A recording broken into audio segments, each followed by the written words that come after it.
Hi guys, welcome to our plan and recap session for today.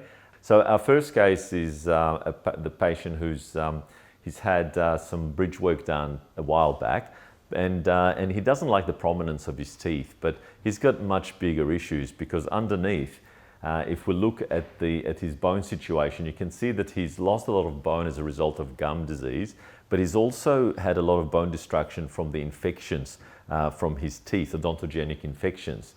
And not only that, but the infection also spread into the sinus. And you can see on his left-hand side sinus is quite opacified, so it's full of kind of infection inside.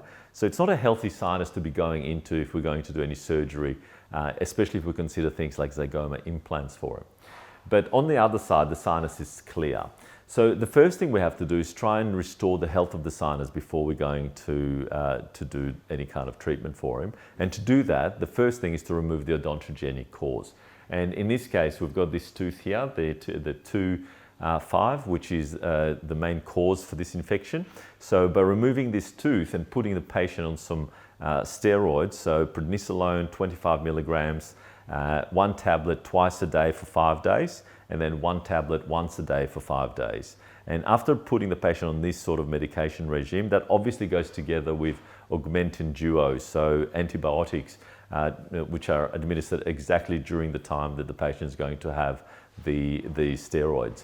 And after the patient came back for review, we took another x-ray, and you can see that the infection has all cleared up, the sinuses are now clear, and it is safer to proceed with surgery. So the plan for this patient was to put a double zygoma on each side, so quad zygoma, with a midline implant. And the midline implant helps stiffen up the arch. So it's especially important in zygoma, quad zygoma cases especially, because the zygoma implants can be very long, and because of that length of that implant, the implants can flex a little bit, and that can cause this pump effect, and like a pump action, it causes an ingress of bacteria, which can sometimes cause mucositis and inflammation around the implant. So having a stiffener, an additional implant, is really helpful in that way. If we look at the zygoma bone was actually very good. So it's got nice thickness to it. So it's possible to put 2 implants, one on top of the other within the, it's got good height as well, and a good width. So this is a reasonably good and straightforward zygoma case. But if we actually look at the final result, what we actually ended up doing for this patient, we didn't end up doing a double zygoma in quadrant 1 because I was able to put an implant along the sinus, so kind of like a trans sinus implant, and really anchor it into the piriform area. And that gave me the stability that I needed in the 1-3 site. We did place the midline implant like we planned, and then we did a double zygoma on in quadrant 2.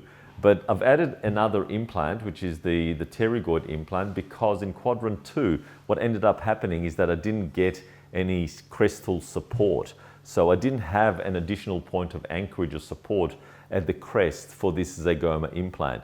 And in those situations, I quite often like to add an additional implant in the back, because that implant is only really supported by the zygomatic bone, and the particular implants that we use, they're very narrow and they've got a smooth collar, so they're very nice to use, but because they're a little bit narrower, they can flex a little bit more, so we use that additional support just to, again, to stiffen up the situation. So this is the result for our patient. He ended up having a new material, amberino. And amberino is one of those materials, kind of what we say in between acrylic and porcelain. And we find the technical specifications for it are very good. So it's a little bit stronger than acrylic. And it's got the aesthetics of porcelain. So it's a very nice material, and we can still produce an immediate final teeth with the amberino, except it takes a little bit longer to do. So the patient had his final teeth put in within a matter of 7 days. So usually it's within 24 hours, but when we use amberino, it's 7-day turnaround to get the final teeth put in.